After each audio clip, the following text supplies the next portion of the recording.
Olá a todos, hoje a gente então vai dar continuidade aos estudos de filosofia, falando hoje de Aristóteles novamente, mas agora dos outros temas que faltaram do vídeo anterior. Fiz um vídeo anterior falando basicamente aí daquilo que se refere à metafísica, do que se refere a como Aristóteles via a alma humana. A alma, por exemplo, é dividida para Aristóteles em vegetativa, sensitiva e intelectiva. Deixa eu só arrumar aqui o fone. Ok, melhorou agora. Piorou de novo. Ah, agora sim.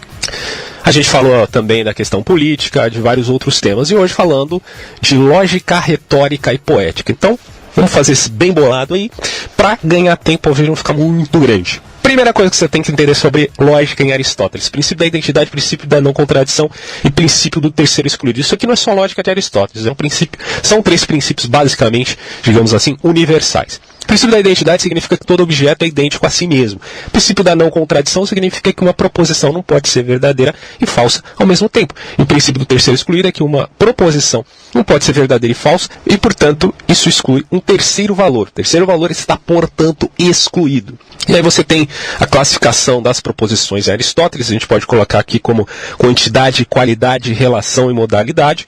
A quantidade, elas podem ser universais, particulares ou singulares. No caso aqui, você tem também a questão da qualidade, que pode ser afirmativa ou negativa. Você tem a relação, são explícitos categóricos e duvidoso hipotético. E você tem a questão da modalidade, acertatórias ou problemáticas. As acertatórias é a verdade de fato e as problemáticas são verdades possíveis, ok? E também tem a questão do quadro das oposições, que a gente vai falar um pouco, mas já adiantando aqui, é a questão do sujeito e do predicado. Então, basicamente, a gente vai dar alguns exemplos no decorrer do vídeo, mas se você coloca que todo sujeito é predicado, por exemplo, Sócrates é mortal, ou no caso aí todos os homens são mortais, significa então que é uma universalidade, né? E Sócrates, sendo o singular, é mortal porque ele é homem. Isso aí a gente vai explicar, como eu disse, no decorrer do vídeo. Mas no caso aqui do quadro das oposições, você tem todo sujeito é predicado, ou você tem nenhum sujeito é predicado, ou você tem algum sujeito é predicado, ou você tem algum sujeito não é predicado. Então você tem as relações numa linguagem que a gente pode chamar aqui de... Vamos colocar aqui como uma linguagem sintática, tá ok? Então, todo sujeito é predicado a gente vai definir com a letra A. Algum sujeito é predicado, você define com a letra I. Nenhum sujeito é predicado, você define com a letra E de escola. Ou algum sujeito não é predicado, você define com a letra O. Você pode usar um método mnemônico para guardar esse tipo de elucubração, com base, por exemplo, nessa palavra aqui, nego, onde você tem o E e você tem o O. Isso eu só estou dizendo porque foi a maneira como eu consegui assimilar essas ideias iniciais. Porque lógica, inicialmente, é uma coisa básica, né? Quando você entra realmente na complexidade da coisa, principalmente em lógica moderna, que a coisa fica bem complicada, aí é mais difícil. Mas, para quem é iniciante, você precisa ter algumas bases aí para se fundamentar, e o quadro da oposição, o quadrado da oposição pode ser denominado dessa forma, é o início de tudo aí. Então vamos começar aqui com o texto do Reale. Primeira coisa que você tem que entender de lógica é que Aristóteles não chamava lógica de lógica, Aristóteles chamava lógica de analítica, porque a analítica, inclusive, ela não entra nesse esquema geral das ciências que a gente falou anteriormente no outro vídeo, metafísica, política, etc. Na verdade, ou física mesmo, na verdade, para Aristóteles, a analítica é uma ciência propedêutica, porque ela constitui basicamente uma estrutura para todas as ciências. Então a lógica, ou a analítica, ela mostra como procede o pensamento e sobre quais bases são esses elementos que é a estrutura, ou que estrutura, no caso, é o pensamento. Tá? Então vamos começar falando aqui da lógica e analítica, essa diferença de termos, que basicamente começa com Alexandre de Afrodísio, até porque Aristóteles chamava a coisa de analítica. Alexandre de Afrodísio, ele viveu em 198, 209 depois de Cristo. Então, obviamente, ele é muito posterior, claro, né, a Aristóteles, por isso que ele chama a lógica. No caso aqui, o termo, por exemplo, o termo organon, ele significa instrumento. E foi esse termo que foi introduzido pelo Alexandre de Afrodísio para designar a lógica no seu conjunto, né? Quer dizer, em tudo aquilo que foi escrito aristotélico relativo à lógica. Tá? O termo lógica, como a gente já disse, não foi utilizado então por Aristóteles, mas ele é usado para designar aquilo que nós hoje entendemos por isso, né, por essa especificação. Ele remonta então à época de Cícero, e talvez, nesse caso, a gênese dele seja até estoica, mas, como diz o Reale aqui, provavelmente se consolidou com o Alexandre de Afrodísia. Já o Aristóteles denominava a lógica, repetindo, né, como analítica, e analíticos, esse termo aqui, são intitulados os escritos fundamentais do órgão, tá?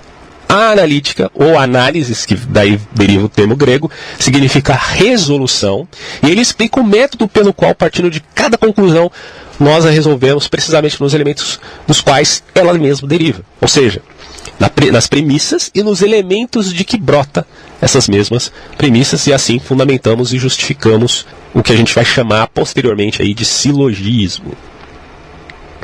Vamos passar aqui, por exemplo, para falar agora no outro tópico aqui do livro do Reale, as categorias ou predicamentos, para entender melhor. Bom, o tratado sobre as categorias, ela estuda aquilo que pode ser considerado o elemento mais simples da lógica. Se tomarmos formulação, por exemplo, como essa frase, né, o homem corre, ou então o homem vence, e tirarmos dessa frase os nexos que estão vinculando as palavras, basicamente desligar o sujeito do predicado, então a gente simplesmente vai perder a significação da mesma frase. Então Aristóteles diz que das coisas ditas sem nenhuma conexão, cada qual significa a substância, quer dizer, a quantidade, a qualidade, a relação, o onde, o quando, o estar, quer dizer, em uma posição, que ele vai dar aqui os exemplos, o ter, o fazer ou o sofrer. Então isso trata-se de categorias que nós já conhecemos por parte do estudo da mesma metafísica, né? Aliás, do ponto de vista da metafísica, a gente viu um pouco no vídeo anterior, as categorias elas representam os significados fundamentais do ser, do ponto de vista lógico, ok? Então, desse ponto de vista, elas devem ser os gêneros supremos, os quais deve se reportar qualquer termo da proposição. O exemplo, né, que a gente estava utilizando aqui, Sócrates corre. Se a gente decompor, então, a gente vai obter o nome, né, o indivíduo, o sujeito Sócrates, que entra na categoria de substância. E o corre, que aí se toma como predicado, que entra na categoria do fazer, do agir. Então, se eu digo Sócrates está agora no Liceu, e decomponho essa formulação, no caso, no Liceu, será redutível à categoria do onde, ao passo que agora, entre aspas, será redutível à categoria do quando, e assim por diante. Então essas são as categorias que nós inclusive falamos anteriormente aqui, que é aquilo que eu tinha dito, né? Das coisas ditas sem nenhuma conexão, cada uma significa a substância, a quantidade, a qualidade, a relação, que é o onde, o quando, o estar em uma posição, o ter, o fazer, o sofrer, enfim, etc. Aliás, o termo categoria, se a gente for avaliar aqui, no significado comum do vocábulo grego, ele tem por entendimento aí o que a gente chama de acusação ou imputação. Ou seja, não tem uma correspondente, a gente não tem um correspondente em línguas modernas para essa palavra, e é justamente por isso que se preferiu traduzir de forma transliterada, né, o termo original. Então Aristóteles ele foi o criador do conceito filosófico, ok? Expresso com esse termo, e trata-se então de um conceito muito importante que tem três valências aí precisas, estritamente ligadas entre si, que são, primeiro, né, um sentido ontológico, segundo, sentido lógico, e terceiro, tem um sentido gramatical. O sentido ontológico tem a questão que a gente falou da metafísica. O sentido lógico significa os predicados supremos, né, que a gente tinha falado antes aí, que exprimem a correspondência das figuras do ser. E tem o sentido gramatical, que é muito utilizado, inclusive, por Kant e todos os filósofos posteriores. Kant ele vai trabalhar com algumas ideias aristotélicas e tentar refutar, obviamente, o aspecto da metafísica como pretensão do conhecimento.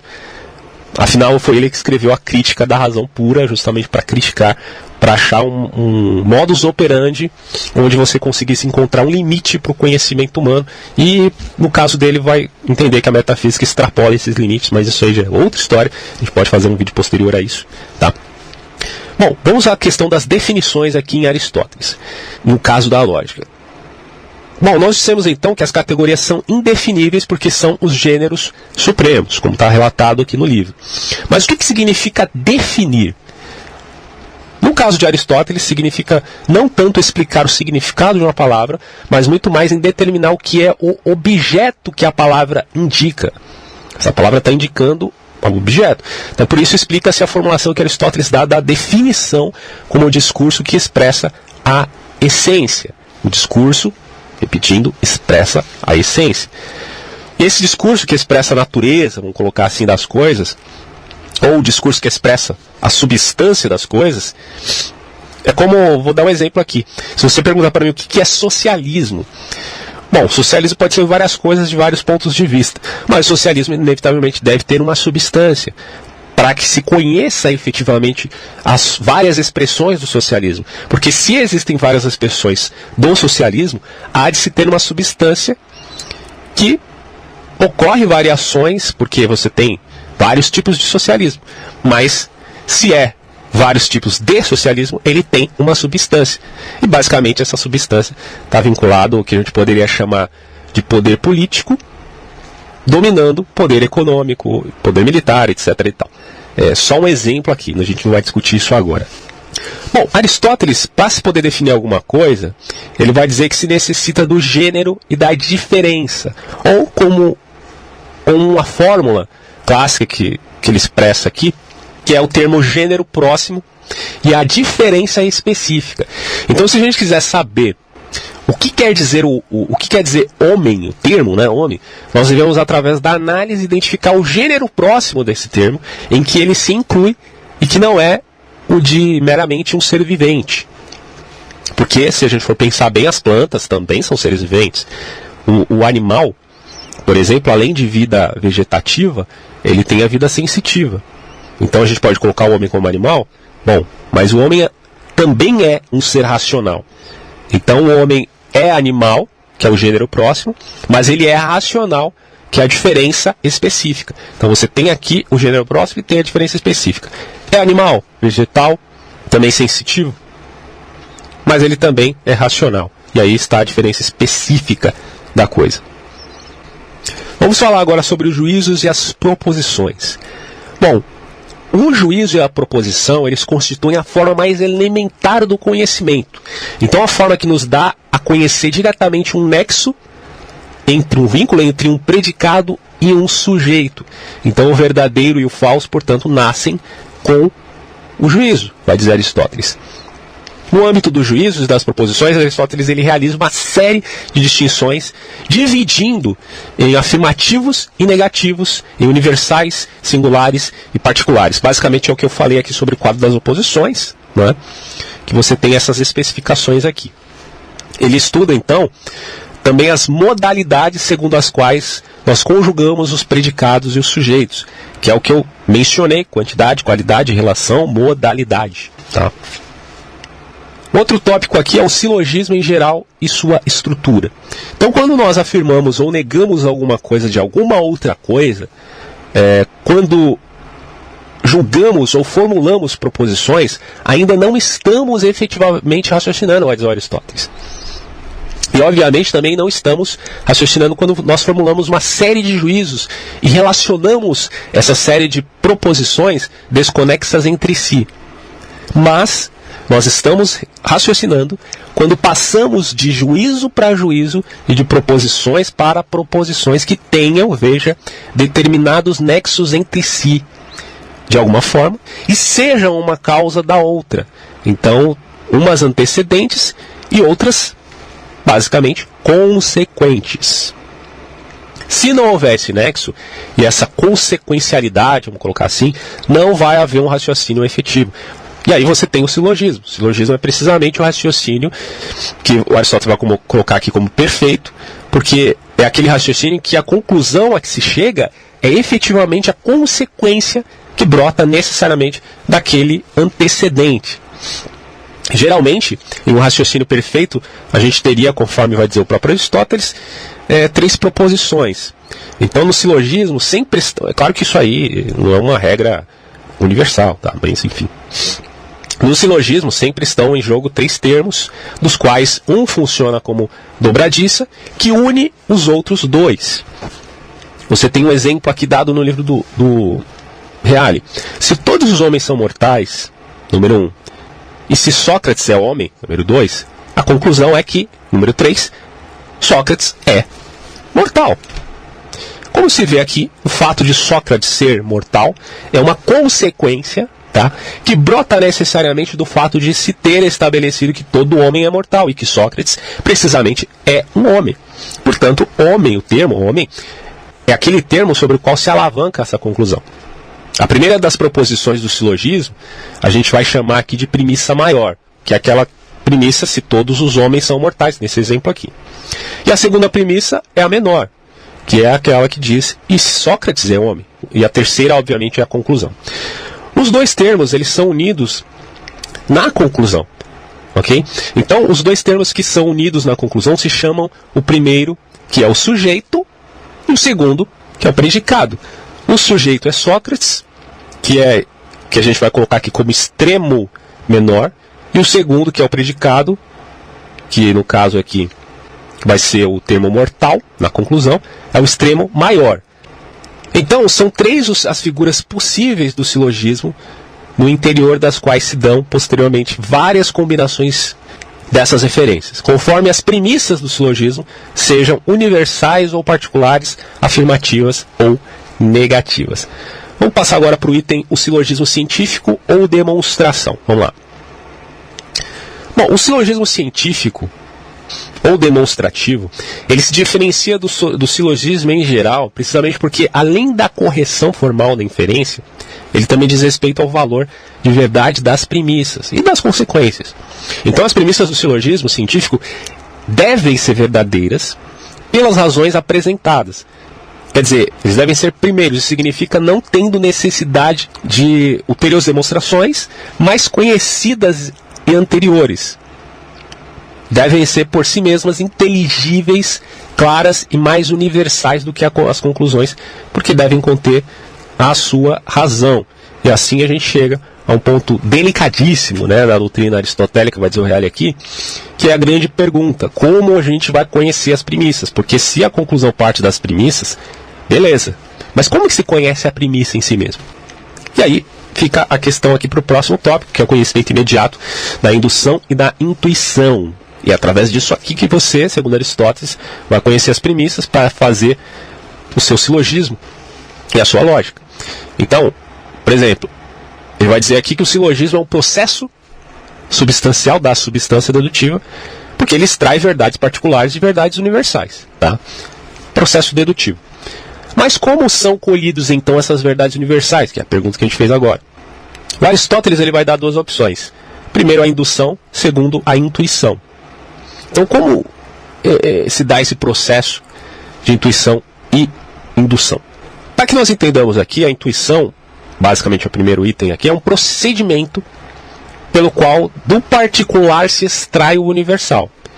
Aqui, inclusive, tem até um comentário que ele vai dizer o seguinte: que indução é o processo que permite remontar do particular ao universal, ok?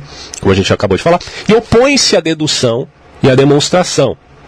Em particular, o silogístico, que se move em sentido oposto, que é do universal do particular, é uma coisa a indução, outra coisa a dedução. Só que a indução, ela é estritamente ligada à própria dedução, porque ela não poderia existir sem aquela outra. Tá?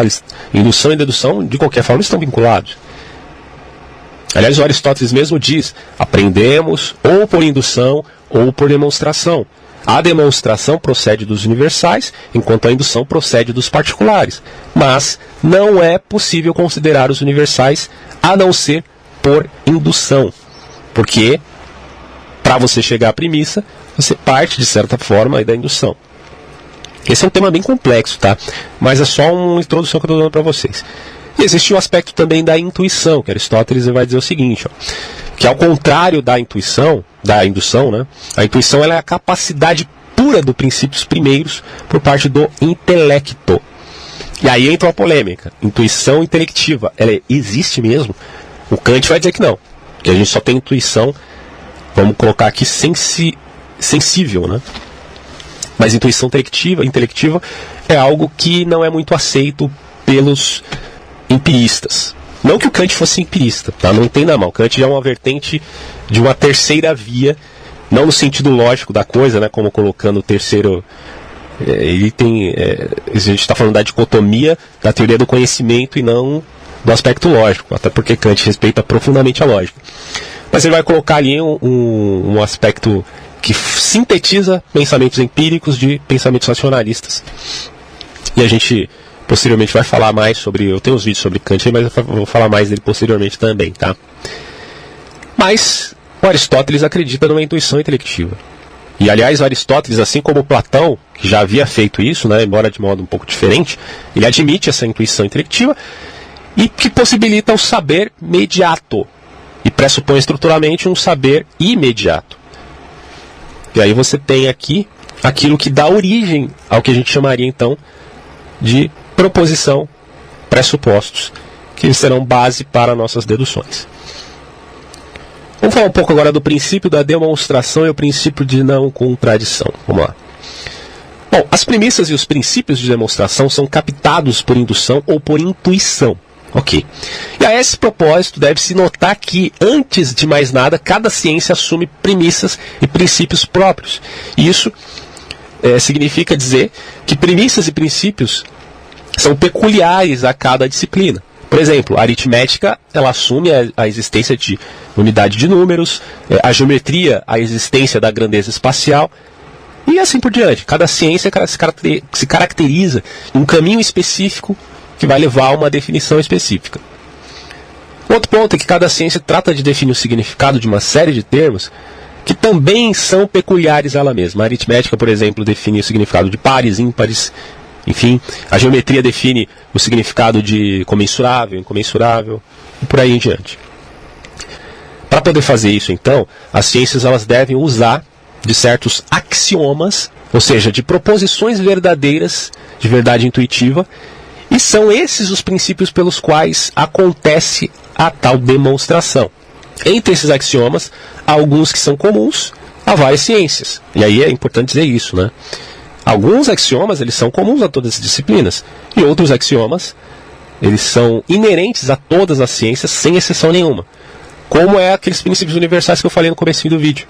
O princípio da não contradição e o princípio do terceiro excluído. Essas são as condições incondicionadas de toda demonstração. E, nesse caso, são indemonstráveis porque toda forma de demonstração os pressupõe. Aliás, no quarto livro da Metafísica, o Aristóteles ele mostra que é possível uma espécie de prova dialética por refutação, que é o método elencos, tá? O método refutatório, desses princípios supremos. Por exemplo, a refutação, o Aristóteles vai dizer, consiste em mostrar como todo aquele que negar esses princípios ele será obrigado a usá-los precisamente para negá-los. E aí está a universalidade desses princípios. Ou seja, quem diz, por exemplo, que o princípio de não contradição não vale, se ele quiser que essa assertiva tenha algum sentido, ele deve excluir a assertiva a esse contraditório, ou seja, ele deve aplicar o princípio da não contradição exatamente no momento em que ele nega o princípio da não contradição. E essas são todas as verdades últimas. Porque para negá-las, nós somos obrigados a fazer uso delas mesmas. E, portanto, nós estamos, na medida que negamos, afirmando ao mesmo tempo. Isso é uma contradição. Você tem um exemplo clássico, né, do indivíduo que diz que tudo é relativo. Bom, na medida que você diz que tudo é relativo, você está absolutizando um aspecto da realidade e logo entrando em contradição. Porque se tudo é relativo e isso é um absoluto, logo tudo não pode ser relativo. Basicamente esse é um argumento clássico, aquilo que nós denominamos como regras, vamos colocar assim, né, universais. Vamos falar agora do silogismo dialético e o silogismo erístico. Bom, o silogismo científico ele só acontece quando as premissas são verdadeiras e tem a característica que nós colocamos aí acima, tá? Então, quando essas premissas são simples probabilidades, quer dizer, são fundadas na opinião, aí a gente tem aquilo que nós chamaríamos de silogismo dialético. Porque, segundo Aristóteles, esse silogismo dialético ele serve para nos tornar capazes de discutir e, particularmente, quando a gente discute com pessoas, vamos colocar aqui, comuns, ou mesmo pessoas doutas, né, que fazem parte da academia e tal. E ele serve para identificar os seus pontos de partida, o que concorda, o que não concorda, as conclusões, etc. E mais do que isso, ele também, esse silogismo dialético, ele também nos ensina a discutir com os outros, tá? Fornecendo os instrumentos para nos colocar em sintonia com essas ideias. E, inclusive, para a ciência, serve até não apenas para debater, como a gente está colocando aqui, mas também para determinar os princípios primeiros, sendo indedutíveis, né, que são silogisticamente indedutíveis. E só podem ser colhidos, como a gente falou anteriormente, indutivamente ou intuitivamente. Por fim, além de derivado de premissas fundadas na opinião, o silogismo ele pode derivar de premissas que parecem fundadas na opinião, mas que na realidade não são. E aí a gente tem o silogismo erístico. A gente está falando aqui exatamente desse tópico, né? Que é a questão do silogismo dialético, que é aceitável, mas aí você tem o silogismo erístico, que é basicamente uma patifaria. Porque eles parecem concluir alguma coisa, mas na realidade eles só concluem por causa de algum erro. Aí nós temos o que o Reale vai chamar aqui de paralogismos, ou seja, raciocínios errados. E esses raciocínios são colocados geralmente para os sofistas, né? Que são a refutação que eles usam para irem contra a lógica. Ou seja, as ideias que pareciam corretas, mas na realidade não eram, porque elas se valiam de uma série de truques para enganar as pessoas mais inexperientes e tal. Aliás, falando de enganar, a gente vai falar agora, já terminando aqui essa parte de lógica. Isso aí é só uma introdução bem sintetizada, você sabe como é que é, né? Só se vocês têm interesse, vai ter que estudar muito mais a fundo. Vamos falar um pouco sobre retórica, né?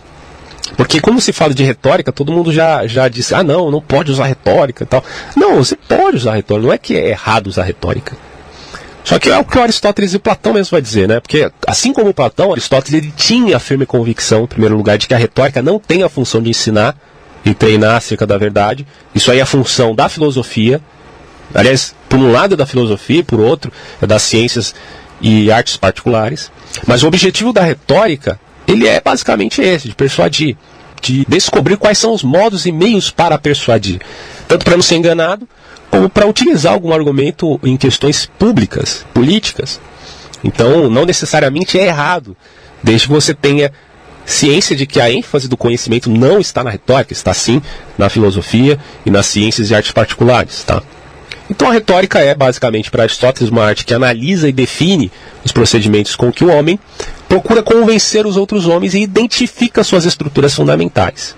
E sobre um aspecto, vamos colocar, formal, a retórica ela apresenta analogias inclusive com a lógica, porque ela estuda as estruturas do pensar e do raciocínio e apresenta analogias com a parte da lógica que o Aristóteles chama de dialética, né? Aquele silogismo dialético que a gente falou já agora há pouco. A dialética, como foi repassado, ela estuda as estruturas do pensamento e do raciocínio que movem não como base em elementos fundados cientificamente, mas sim em elementos fundados na doxa, na opinião, que são os elementos que se apresentam como aceitáveis. Não são erísticos, mas são aceitáveis para todos, ou para a grande maioria pelo menos. Agora, a retórica, ela estuda os procedimentos com os quais os homens se aconselham, acusam, se defendem, elogiam e tal.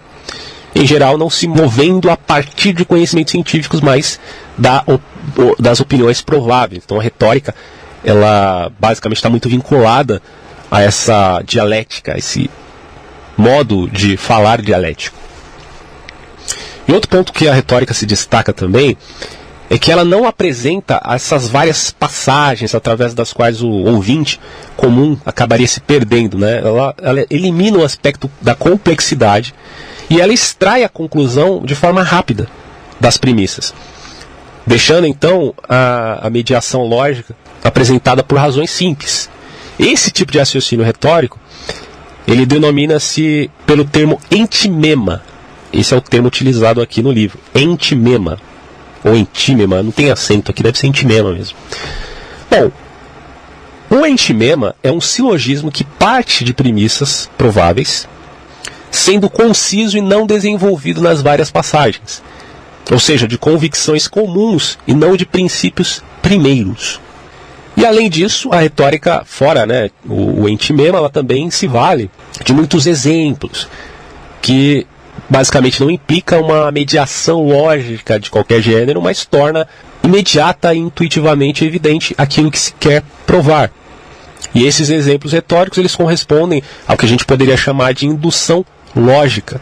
Quer dizer, assim como o entimema retórico está muito vinculado e corresponde ao silogismo dialético, como a gente falou acima, os exemplos de um diálogo ou de uma, vamos colocar aqui, uma oratória, uma retórica efetivamente, correspondem ao aspecto da indução lógica, porque eles são muito análogos, né? E para finalizar agora, falando de poética, vamos colocar aqui da seguinte forma, basicamente seguindo o texto mesmo do Reale, tá? Que é a primeira coisa que você pensa quando fala de poética, pelo menos avaliando o pensamento da antiguidade, é a seguinte pergunta: qual a natureza do fato e do discurso poético? E o que ele visava naquela época? Basicamente, você teria dois conceitos aí, que seria o conceito da mímese e o conceito da catarse. Aí a gente vai falar dos dois aqui, para finalizar, já na poética de Aristóteles, tá? Primeiro que Platão, nesse caso, havia censurado fortemente a arte, né? A gente já falou disso em outros vídeos. Cópia da cópia e tal. Precisamente porque ela é mímese, quer dizer, é a imitação de coisas fenomênicas, que são imitações dos eternos paradigmas das ideias, e que a arte torna-se então cópia da cópia, aparência da aparência, etc. Só que o Aristóteles, ele se opõe a esse modo de conceber a arte, interpretando a mímese artística segundo uma perspectiva oposta. Porque para ele a arte era uma atividade que, longe de reproduzir passivamente, né, vamos colocar assim, a aparência das coisas, ela quase que recria as coisas segundo uma nova dimensionalidade, tá? E a dimensão segundo a qual a arte imita é a dimensão do, que Aristóteles vai chamar de possível. E não só do possível, mas do verossímil.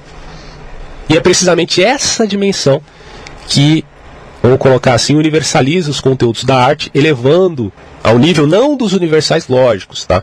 Mas dos universais simbólicos e fantásticos, como foi repassado aí na filosofia aristotélica.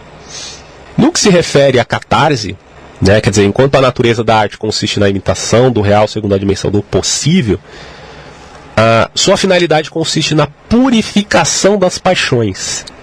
Então, quer dizer, Aristóteles diz, fazendo referência explícita ao aspecto da tragédia grega, o gênero da tragédia, que por meio da piedade do terror, isso acaba por efetuar uma purificação das paixões humanas. Mas ele desenvolve um conceito análogo também em referência ao efeito da música, também, que acho importante. E aí você pode perguntar, né, mas o que significa ser purificado das paixões e tal? Bom, isso é meio complexo. Alguns acham que Aristóteles falava de purificação das paixões em sentido moral, quando uma sublimação das paixões obtida por meio da eliminação daquilo que elas têm de inferior dá lugar a coisas mais excelentes. Outros, porém, entendiam a catarse, né, o termo catarse, das paixões no sentido de remoção ou eliminação temporária das paixões, em sentido quase filosófico, e, portanto, no sentido de libertação em relação às próprias paixões mesmo. Pelos poucos textos que chegaram até nós, né, da poética, vemos claramente que a catarse poética não é uma purificação de caráter moral. Não é isso, já que ela expressa distinta disso. Mas ela parece que entrevia naquela agradável libertação operada pela arte como algo de análogo àquilo que hoje chamamos de prazer estético. Ou seja, pela arte, pelo prazer estético, você tem ali uma espécie de libertação em algum ponto, de algum sentido. Até porque o Platão, ele condenava, como a gente falou, ele condena de certo modo a arte.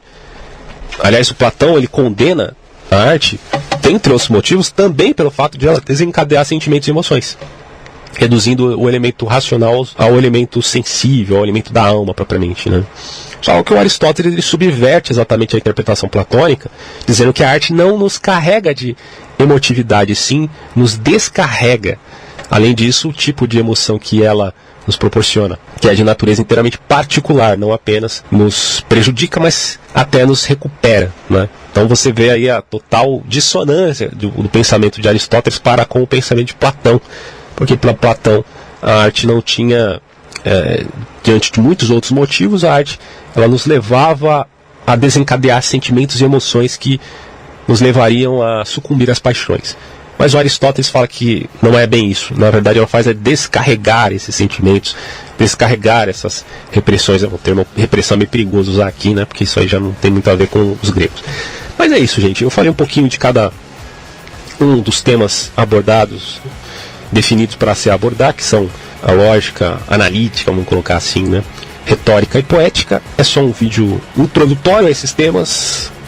Se vira aí, né? Se você quiser estudar mais Aristóteles, tem muita literatura boa para se fazer isso. Mas basicamente é aqui que eu termino esse curso básico introdutório da filosofia clássica e dos pré-socráticos. Grande abraço a todos e até próximos vídeos. Tchau.